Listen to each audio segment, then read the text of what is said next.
important part of it separately. Order. The member's time has expired. I call Holly Walker. Thank you, Mr Speaker. Well, my colleague Catherine Delahunt has already spoken at length earlier in this debate about the changes to the Teachers' Council and the changes in the school sector in this bill. So I want to focus my contribution on the changes to tertiary governance, including, as we've heard, reducing the number of members on tertiary governance councils, removing the membership requirements for staff, student and community representatives, and requiring the Minister and the councils to appoint members with governance capability. And, you know, Mr Speaker, what we see here, of course, is government pressing ahead with these changes, despite the fact that during the so-called consultation period on them, almost nobody was in favour of the changes. And I went and had a look at the summary of submitters during that consultation period. And there were a number of significant concerns that submitters raised consistently throughout those submissions. They were things like the very important need for staff and student perspectives to be taken into account on university and wānanga councils. They were things like the fact that council members need to have the appropriate knowledge of those most affected by the changes to be able to make appropriate decisions about those people affected.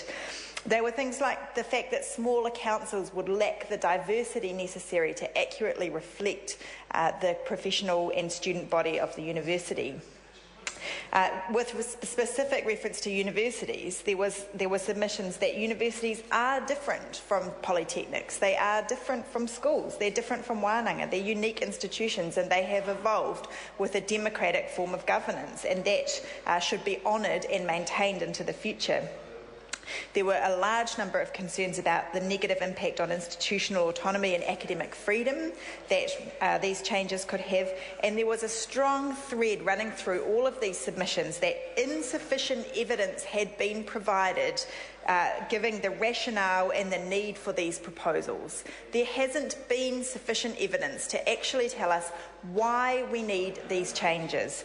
Now, even the universities that supported the changes didn't want smaller councils, and they spoke very strongly in favour of stakeholder representation on the governance boards. So even those universities who did think, you know, perhaps specific governance capability was important, still didn't want their size reduced and still wanted stakeholders represented on those boards. Now, if you look at the submissions, those that were in favour of these changes, very strongly in favour, came from the business sector.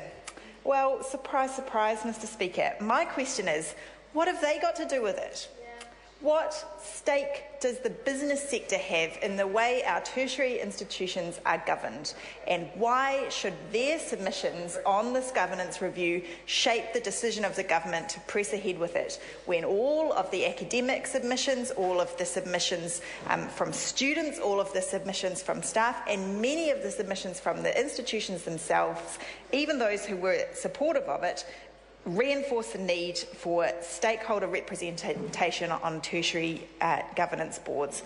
Who have we listened to? We've listened to the business sector, who have no direct stake or interest in this whatsoever, but of course they probably will in future under this government.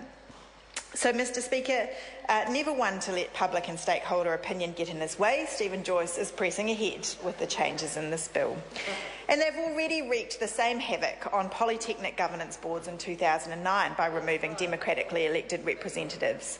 And this is simply a continuation and an expansion of that into the university and wānanga sectors. And also, of course, it follows the attack on student voice that was the introduction of voluntary student membership, which was rammed through this parliament at the behest of the ACT Party last term.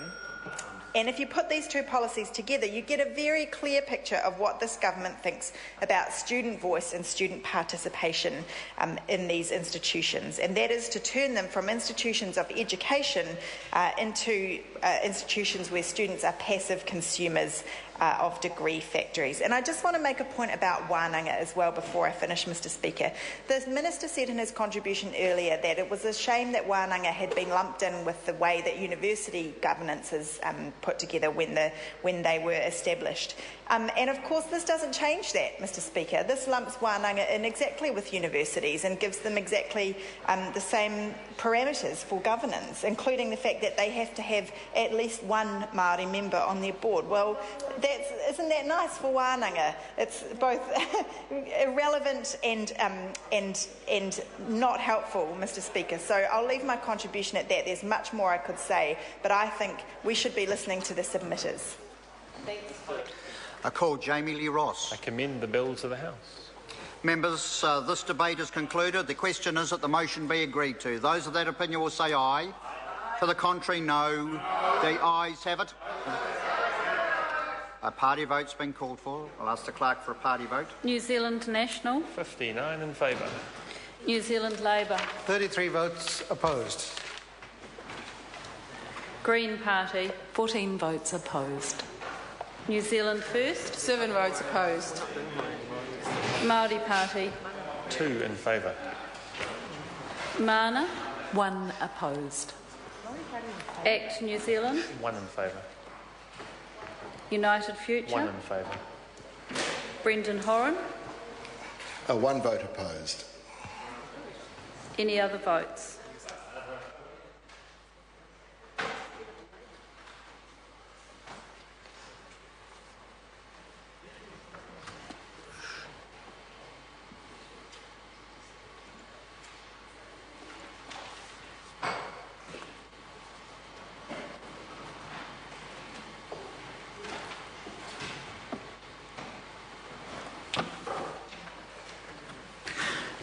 Members, the ayes are 63, the noes are 56. The motion is agreed to.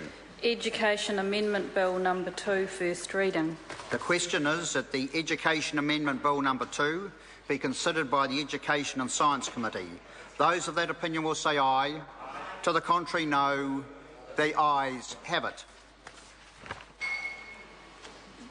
The Honourable Hikia Parata.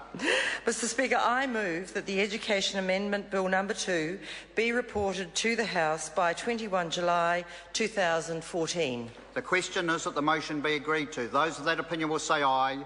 To the contrary, no. The ayes have it. Call on Government Order of the Day number 2. Health and Safety Reform Bill